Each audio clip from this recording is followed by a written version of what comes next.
కానీ దేశానికి అన్నం పెట్టే రైతన్న కోసం, ఆరుగాలం కష్టపడి పంట పండించే రైతన్న కోసం రివ్యూ చేయడానికో, రైతుల కష్టాలు తీర్చడానికో ఈ ముఖ్యమంత్రి గారికి, ఈ ప్రభుత్వానికి కనీసం సమయం లేకపోవడం అనేది చాలా దురదృష్టకరం. అంటే ఈ ప్రభుత్వం రైతుల పట్ల ఏ పాటి చిత్తశుద్ధి ఉందో ఈరోజు మనకు స్పష్టంగా అర్థమవుతూ ఉంది.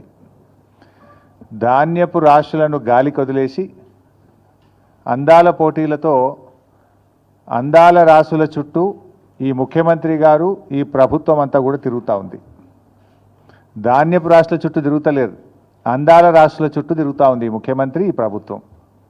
మీ ప్రాధాన్యత ఏంది అని అడుగుతా ఉన్నా.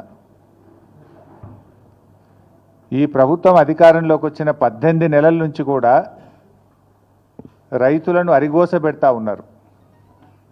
ధాన్యం కొనుగోలులో ఈ ప్రభుత్వ వైఫల్యం కొట్టొచ్చినట్టు కనబడతా ఉంది.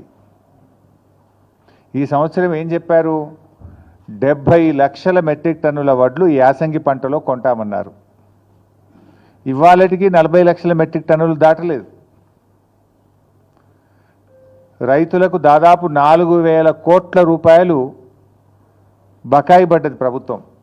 అంటే కొన్నటువంటి వడ్లకు 48 గంటల్లోనే డబ్బులు ఇస్తామని ఉత్తమ్ కుమార్ రెడ్డి గారు ప్రగల్భాలు అయితే బాగా బలుకుతూ ఉన్నారు.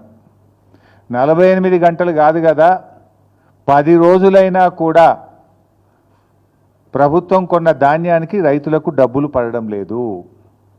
బోనస్ అయితే దిక్కే లేదు.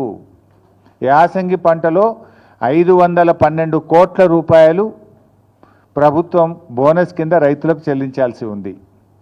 512 కోట్ల రూపాయలు కాదు కదా, 5 పైసలు కూడా బోనస్ కింద ఈ ప్రభుత్వం ఇప్పటిదాకా రైతులకు విడుదల చేయలేదు. కొన్నటువంటి ధాన్యానికి కూడా 4,000 కోట్ల రూపాయలు బకాయిలు పడ్డది. మంత్రి గారేమో 48 గంటలు అంటాడు, 10 రోజులైనా ధాన్యానికి డబ్బులు రానటువంటి పరిస్థితి ఉంది. అమ్ముకోవడానికి తిప్పలే, అమ్మిన తర్వాత డబ్బులు రావడానికి కూడా రైతులు ఆ కార్యాలయాల చుట్టూ తిరుగుతూ తిప్పలు పడుతున్న పరిస్థితి ఉంది. కొనుగోలు కేంద్రాలకు వచ్చి కొనుగోలు కేంద్రాల్లో రోజుల తరబడి ఎదురు చూస్తున్నటువంటి పరిస్థితి. ఇవాళ ఒక 4 లక్షల మెట్రిక్ టన్నుల ధాన్యం కొనుగోలు కేంద్రాల్లో రోజుల తరబడి పెండింగ్లో ఉంది. కొన్నటువంటి ధాన్యం 1 లక్ష మెట్రిక్ టన్నులు మిల్లులకు పంపడానికి లారీలు లేక, మిల్లులు దించుకోక 1 లక్ష మెట్రిక్ టన్నులు మధ్యలో మిగిలిపోయింది.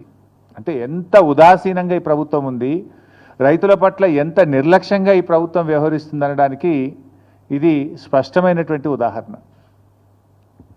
అంటే పెట్టుబడి సాయం అందించడంలో జాప్యం. మీకు తెలుసు, వానకాలం రైతు బంధు అయితే గొట్టిండ్రు. యాసంగి రైతు బంధు ఇవాళటికి 3 ఎకరాలకు కూడా వేయలేదు. ఇవాళ గౌరవనీయులైన ఉప ముఖ్యమంత్రి గారు చాలా గొప్పగా చెప్పేసిండు. ఏమంటుండు? మేము పెట్టుబడి సాయం కోసం బడ్జెట్లో 18,000 కోట్లు పెట్టినాం, ఏడాదంతా ఇస్తాం, మెల్లగా ఇస్తాం, ఏడాదంతా ఇస్తారట. ఎప్పుడు పెట్టుబడి సాయం అంటే ఎప్పుడు ఇవ్వాలి? పంటకు పెట్టుబడి సహాయం, విత్తనాలు కొనుక్కోవడానికో నాట్లు పడడానికంటే ముందు ఇవ్వాలి. కోతలైపోయినా యాసంగి పెట్టుబడి సాయం ఇవ్వలేదు ఉప ముఖ్యమంత్రి గారు. ఇలా ఖమ్మంలో చెప్తున్నాడు ఆయన గారు, మెల్లగా ఇస్తారట. మీరు కాంగ్రెస్ పార్టీ మేనిఫెస్టోలో ఏం పెట్టారు? కేసీఆర్ 10,000 ఇచ్చిండు, మేము 15,000 ఇస్తాం. ఆ 15,000 కూడా పంట సీజన్ ప్రారంభం కాకముందే రైతుల ఖాతాల్లో వేస్తామన్నాడు.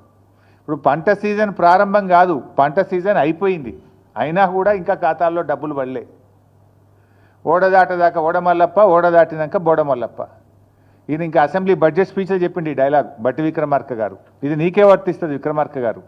మొన్నటి బడ్జెట్ సమావేశాల్లో బడ్జెట్ స్పీచ్లో ఈ కథ చెప్పిండు. ఓడదాటినాక ఓడమల్లప్ప అనట, బోడదాటినాక బోడమల్లప్ప అని, ఓడదాటినాక బోడమల్లప్ప అని కథ చెప్పిండు. ఇది ఎవరికి వర్తిస్తుంది బట్టి గారు? నీకే వర్తిస్తుంది. నీ మేనిఫెస్టో తీసి చూసుకో.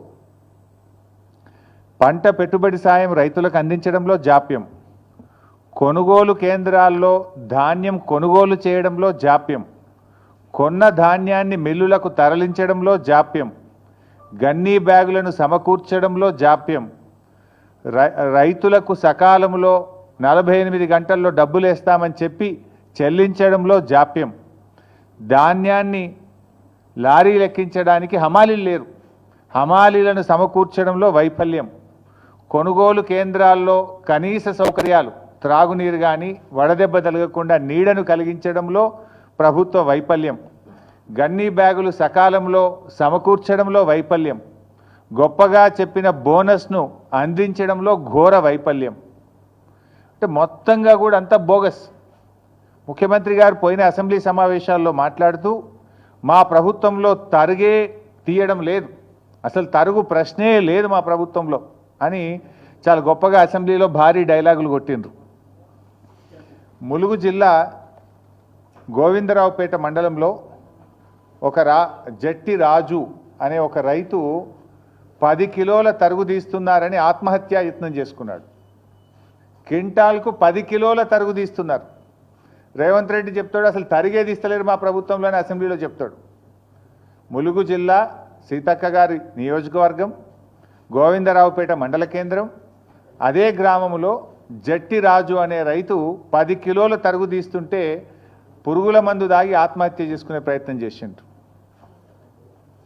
ఇవాళ రాష్ట్ర వ్యాప్తంగా కూడా మీరు చూస్తే ఇవాళ రాష్ట్ర వ్యాప్తంగా చూస్తే తరుగు పేరుతో రైతులకు అన్యాయం జరుగుతుందని చెప్పి ఇవాళ అనేక చోట్ల ధర్నాలు జరుగుతూ ఉన్నాయి. సకాలంలో వడ్లు కొనడం లేదు, మొలకెత్తుతున్నాయి. మొన్న నా నియోజకవర్గం ఇరుకోడు గ్రామంలో నేను వెళ్తే వడ్లు వర్షం పడి ప్రభుత్వం కొనకపోవడం వల్ల మొత్తం మొలకలెత్తినాయి. మొలకలెత్తి రైతులు అసలు 600-700 క్వింటాలకు ప్రైవేట్ వాళ్ళకు అమ్ముకుంటున్న పరిస్థితి. అంత దారుణమైన పరిస్థితి క్షేత్రస్థాయిలో ఉంది.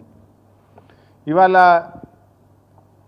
కొనుగోలు కేంద్రంలో కొన్న వడ్లు కూడా సకాలంలో తరలించక సంచులు తడిచిపోతున్నాయి. 3-4 రోజులు కొనుగోలు కేంద్రంలో అసలు వారం 10 రోజులు అవుతుంది, కొన్నాక కూడా 3-4 రోజుల దాకా మిల్లులు దించుకోవడం లేదు. అంటే ఒక్కొక్క రైతు 10 రోజులు ఉంటుండు కళ్ళంలో. వడ్లు తెచ్చినప్పటి నుంచి మిల్లులో దించే వరకు 10 రోజులు పడిగాపులు గాయాల్సి వస్తూ ఉంది. మరి బాయికాడ బర్రేం కావాలి, దుడ్డేం కావాలి, మళ్ళీ వానకాలం వర్షాలు పడుతున్నాయి, వర్షాకాలానికి రైతు సమాయత్తం కావాలన్నా వద్దా? 10 రోజులు పండించిన ధాన్యాన్ని అమ్ముకోవడానికి కళ్ళాల్లో రైతులు వేచి చూడాల్సిన పరిస్థితి ఏర్పడితే ఏంటి? ఎందుకంటే ఇక్కడ వడ్లు ఆరబెట్టడానికి వడ్లు కొనడానికి వారం రోజులు పడుతుంది, మళ్ళీ లోడ్ అయినాక రైస్ మిల్లులో దించుకోవడానికి 2 రోజులు 3 రోజులు పడతా ఉంది. రైస్ మిల్లులో దిగి రైతు సంతకం పెట్టేదాకా అక్కడ ఉండాల్సి వస్తుంది. 10 రోజులు రైతు తాము పండించిన పంట అమ్ముకోవడానికి ఈ ప్రభుత్వంలో ఇబ్బందులు పడాల్సినటువంటి పరిస్థితి ఏర్పడతా ఉంది. ముఖ్యంగా ఈ ప్రభుత్వం చాలా విషయాలు చెప్తూ ఉంటారు, మాటలు ఘనం చేతలు శూన్యం. ఈరోజు కొనుగోలు కేంద్రాల్లో కనీస వసతులు లేకపోవడం వల్ల, నీడ లేకపోవడం వల్ల, త్రాగునీటి వసతి లేకపోవడం వల్ల, రోజుల తరబడి ఎండలో ఉండడం వల్ల పిట్టల్లాగా రైతులు చనిపోతూ ఉన్నారు. నిన్న మహబూబాబాద్ జిల్లా పోచంపల్లి గ్రామంలో గొగులోతు కిషన్ అనే రైతు నిన్న కూడా చనిపోవడం జరిగింది. ఇలా గొగులోత్ కిషన్ ఎందుకు చనిపోయిండు?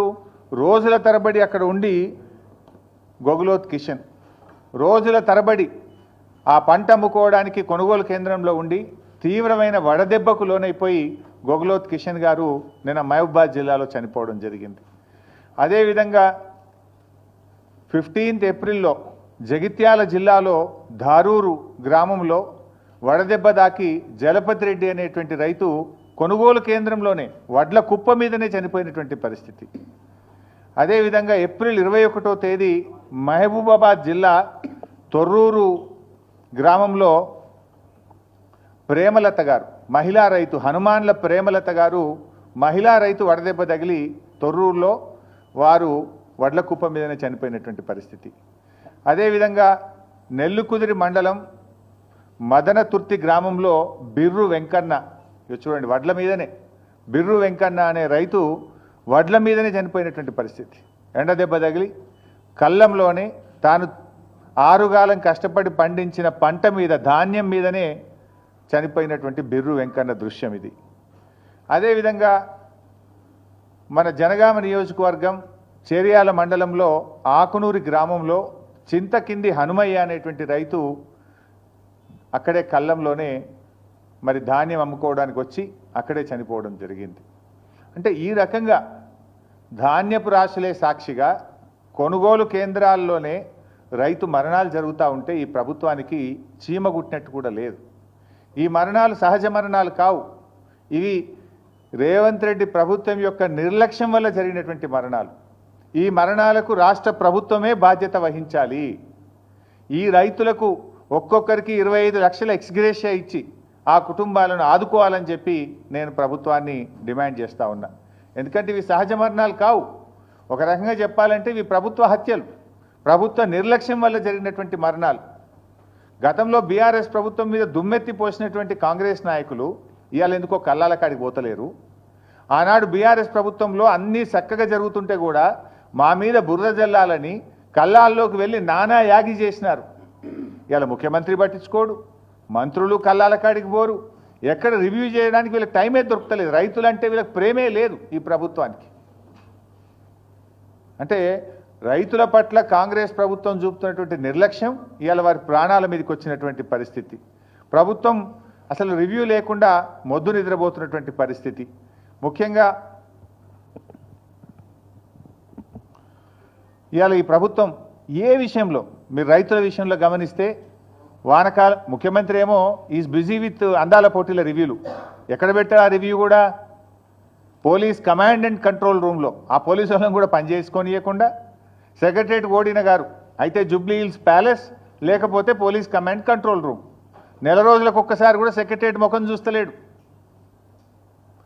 ఇవాళ ఆ పోలీస్ కమాండ్ కంట్రోల్ రూమ్లో అందాల పోటీల మీద రివ్యూ పెడుతున్నావు కదా రేవంత్ రెడ్డి గారు. మరి రైతులకు రైతు బంధు అందిందా లేదా అని ఎందుకో రివ్యూ పెట్టవు? వానకాలం రైతు బంధు ఎగబెట్టివి, యాసంగి రైతు బంధు సగం మంది కూడా అయిపోతివి. రుణమాఫీ అందిందా లేదా? 42,000 కోట్లు రుణమాఫీ ఇస్తామని చెప్పి కాంగ్రెస్ పార్టీ అసెంబ్లీలో బడ్జెట్ ప్రసంగంలో చెప్పి ఎన్నికల సమయంలో హామీ ఇచ్చినవు. మరి అసెంబ్లీలో బడ్జెట్లో చెప్పిన రుణమాఫీ 42,000 కోట్లు అయిందా లేదా అని రివ్యూ చేయడానికి నీకు సమయం దొరకలేదా రేవంత్ రెడ్డి గారు? కేసీఆర్ గారు రైతు బీమాను దేశంలోనే ప్రపంచంలో ఎవరు చేయని పని రైతు బీమాని తెచ్చి రైతులకు భరోసాని ఇచ్చిండు, ధైర్యాన్ని ఇచ్చిండు. ఇవాళ మీరు ఇంతవరకు ఫిబ్రవరిలో కట్టాల్సిన రైతు బీమా పైసలు మే నెల వచ్చినా రైతు బీమా పైసలు కట్టలే. ఇవాళ మార్చ్, ఏప్రిల్, మేలో చనిపోయిన రైతులకు రైతు బీమా డబ్బులు రావడం లేదు. దీన్ని రివ్యూ చేయడానికి రేవంత్ రెడ్డి గారు మీకు సమయం లేదా అని నేను అడుగుతా ఉన్నా. ఈ వడ్లు కొంటలేరు, వడ్ల కుప్పల మీద రైతులు పిట్టల్లాగా రాలిపోతుంటే దీని మీద రివ్యూ చేయడానికి మీకు సమయం లేదా అని నేను అడుగుతా ఉన్నా. 4,000 కోట్లు వడ్లు కొన్న రైతులకు డబ్బులు రావడం లేదు. గొప్పగా చెప్పిన 512 కోట్ల బోనస్ రావడం లేదు. ఇవి ఎందుకు పడతలేవు రైతులకు? 48 గంటల్లో కేసీఆర్ ఇచ్చినప్పుడు మీరు ఎందుకు ఇయ్యలేకపోతుండ్రో రివ్యూ చేసుకోవడానికి మీకు సమయం లేదా రేవంత్ రెడ్డి గారు? అందాల పోటీల మీద ఉన్న శ్రద్ధ రైతుల మీద మీకు ఎందుకు లేదు అని నేను సూటిగా ప్రశ్నిస్తా ఉన్నా. ఇవాళ అనేక చోట్ల నేనేమి రాజకీయంగా చెప్తున్నటువంటి విషయం అంతకంటే కాదు. ఇవాళ ఉదయం నుంచి ఇవాళ జూపల్లి గారి నియోజకవర్గం కొల్లాపూర్లో తడిసిన ధాన్యాన్ని కొనాలని రైతులు రోడ్డెక్కినారు. వాళ్ళని పట్టించుకునే నాతులు లేదు. తరుగు పేరిట కిలోల కొద్ది 4 కిలోలు 5 కిలోలు తీస్తుండ్రని చెప్పి ఇవాళ కొల్లాపూర్లో వాళ్ళు ధర్నా చేసిండ్రు. నాగర్ కర్నూలు జిల్లా పెంటపల్లి మండలం జటప్రోలులో ఇవాళ తడిసిన ధాన్యాన్ని కొనండి, మొలకలెత్తుతున్నాయి అని చెప్పి రోడ్డెక్కి రైతులు ధర్నా చేసిండ్రు.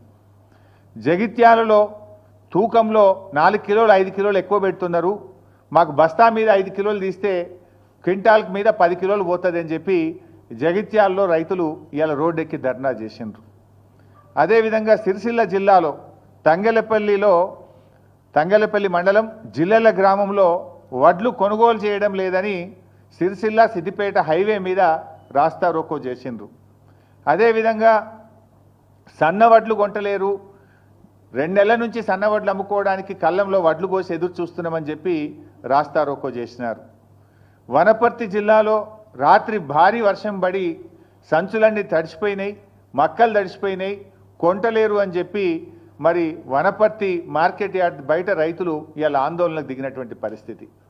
మా ఈశ్వరన్న గారు నియోజకవర్గం ధర్మపురిలో రాయపట్నంలో కూడా అక్కడ వడ్లు కొనడం లేదని చెప్పి ధర్నా చేసి కంప్లైంట్ ఇస్తే అక్కడ సీఈఓ ప్రభాకర్కు నోటీసులు జారీ అయినటువంటి పరిస్థితి.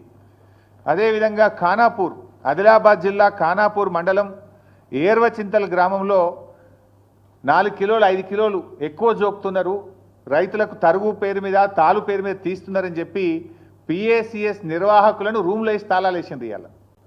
అంటే రాష్ట్రంలో ఈ జిల్లా ఆ జిల్లా కాదు, రాష్ట్రం అంతా కూడా ఈ సమస్య ఉంటే ప్రభుత్వం ఎందుకు మొద్దు నిద్రపోతూ ఉంది? ఏదో అంటే చూడు, రోమ్ తగలబెడుతుంటే ఫీడేలు వాయించుకున్న నీరో చక్రవర్తి లాగా రైతులు చనిపోతుంటే, రైతులు ఆత్మహత్య చేసుకుంటే, రైతులు రోజుల తరబడి పడిగాపులు కాస్తుంటే, రైతులు ఎండకు ఎండి వానకు తడిచిపోతుంటే మన ముఖ్యమంత్రి రేవంత్ రెడ్డి గారు ఏదో జూబ్లీ హిల్స్ ప్యాలెస్ చక్రవర్తి గారు మాత్రం అందాల పోటీల రివ్యూలు ఢిల్లీ ట్రిప్పుల్లో బిజీగా ఉన్నారు. ఇదా రైతుల పట్ల మీకు ప్రేమ? మీకు ఓట్లేసి మిమ్మల్ని అధికారంలోకి తెచ్చి మిమ్మల్ని నమ్మి నువ్వు ఒకటే నాడు 2 లక్షల పైన రుణమాఫీ చేస్తా అని, 15,000 రైతు బంధు ఇస్తా అని, అన్ని పంటలకు బోనస్ ఇస్తా అని, పంటల బీమా తెస్తా అని ఒక్కటన్నా వరంగల్ డిక్లరేషన్లోని ఒక్కటన్నా నువ్వు అమలు చేసినవా రేవంత్ రెడ్డి అని నేను అడుగుతా ఉన్నా. రాహుల్ గాంధీ ఆయనే వచ్చి ఆ డిక్లరేషన్ను వరంగల్లో విడుదల చేసిండు. ఆయన అడగడు, ఈయన అమలు చేయడు. రాహుల్ గాంధీ కూడా బాధ్యత ఉంటుంది కదా, అడగాల్సిన బాధ్యత నీ చేతిలో. రాహుల్ గాంధీ క్రెడిబిలిటీ ఏముంటుంది రేపు? రాహుల్ గాంధీ రేపు వచ్చి ఉపన్యాసం చెప్తాడు, వింటాడా? ఏమని నమ్మాలి? ఏమని చెప్తావు? వరంగల్లో ఇచ్చిన హామీ ఒక్కటి అమలు చేయలే అని రాహుల్ గాంధీ ముందుకు క్షమాపణ చెప్పాలి. ఏడాది అర్థమైంది, ఇంకెంతకాలం మోసం చేస్తారు? ఇచ్చిన హామీలు అమలు చేయమంటే రేవంత్ రెడ్డి గారు నన్ను ఢిల్లీకి పోతే చెప్పులు ఎత్తుకుపోయడం లెక్క చూస్తురు, నాకు అప్పు పుట్టలేదు అని రేవంత్ రెడ్డి గారు మాట్లాడతారు. ఇవాళ పరిస్థితి ఏంటంటే ఆఖరికి పాకిస్తాన్ను నమ్మి అప్పిస్తున్నారు తప్ప రేవంత్ రెడ్డిని నమ్మి కూడా అప్పిస్తలేడు. నిన్న కూడా ఏదో పేపర్లు చూస్తే పాకిస్తాన్కి అప్పించినట్టు కనబడ్డది. అంటే నీ పరిస్థితి అట్లా తయారైపోయింది. ఏంది అసలు నీకు పాలన చేతగాక, నీ ప్రజెంటేషన్ సరిగా లేక, నువ్వు ప్రతిపక్షం మీద బురద జల్లబోయి నువ్వు తీసుకున్న గోతులే నువ్వే పడ్డావు. ఇప్పుడు ప్రభుత్వాన్ని నడపడం అంటే ప్రతిపక్షాల మీద దుమ్మెత్తి పోసినంత సులువు కాదు రేవంత్ రెడ్డి గారు.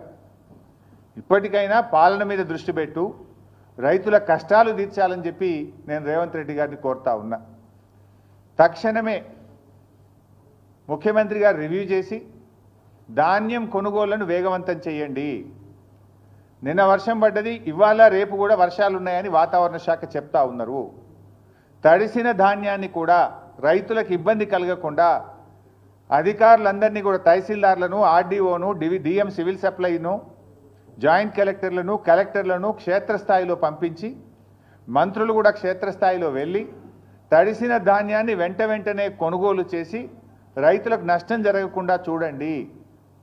అసెంబ్లీలో ఉపన్యాసాలు ఇచ్చుడు కాదు, తరుగు తాలు పేరు మీద 5 కిలోల నుంచి 10 కిలోల వరకు రైతుల దగ్గర క్వింటాల్కు కట్ చేస్తూ ఉన్నారు కనుక దాన్ని రివ్యూ చేసి తాలు తరుగు లేకుండా కొనుగోలు జరిగే విధంగా రేవంత్ రెడ్డి గారు చర్యలు తీసుకోవాలని చెప్పి మేము డిమాండ్ చేస్తూ ఉన్నాం. ఒకవేళ ప్రభుత్వం స్పందించకపోతే బీఆర్ఎస్ పార్టీ పక్షాన పెద్ద ఎత్తున కార్యాచరణ సిద్ధం చేసుకొని బీఆర్ఎస్ పార్టీ రైతుల పక్షాన పోరాటం చేస్తుందని చెప్పి కూడా ఈ ప్రభుత్వాన్ని హెచ్చరిస్తూ ఉన్నాం. Thank you.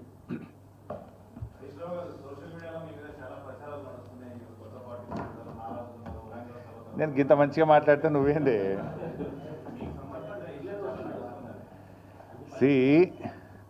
సోషల్ మీడియాలో వచ్చిన వార్తల మీద ట్విట్టర్లో నేను అదే రోజు ఖండించిన. 1, 2 చివరికి మా నాయకులు దాసోజు శ్రవణ్ గారు, ఎర్రోల శ్రీనివాస్ గారికి చెప్పి పోలీస్ స్టేషన్లో కంప్లైంట్ కూడా ఇచ్చి ఆ కంప్లైంట్ను కూడా నా ట్విట్టర్లో పోస్ట్ చేసి ఇటువంటి ఫేక్ ప్రచారం నమ్మొద్దని, తక్షణమే డీజీపీ గారు వీళ్ళ మీద చర్యలు తీసుకోవాలని చెప్పి కూడా నేను రాష్ట్ర డీజీపీ గారిని కోరిన విషయం కూడా మీ అందరికి తెలిసిందే కదా. ఏం రగ్గారు?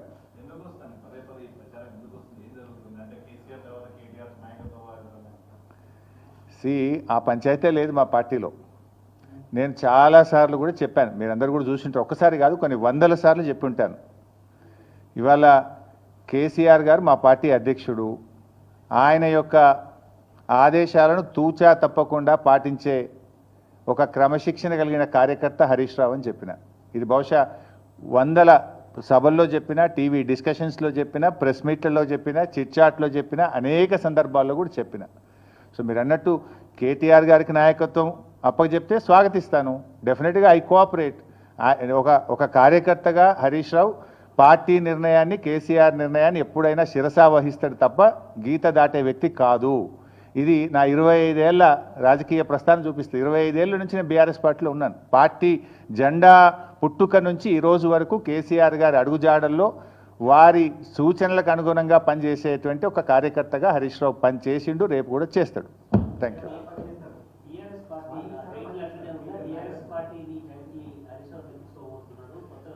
ఇవన్నీ చిల్లర ముచ్చట్లు బంద్ చేయాలి. ఇంత స్పష్టంగా కుండబద్దలు కొట్టినట్టు నేను మాట్లాడుతుంటే మీరు ఈ ప్రశ్నలు ఏందో నాకైతే అర్థమవుతలేదు. ఇంత కుండబద్దలు కొట్టినట్టు 100 సార్లు చెప్పినా మళ్ళీ ఈరోజు కూడా చెప్పినా కదా. My leader is KCR. What ever KCR says Harish Rao will follow it. That's all.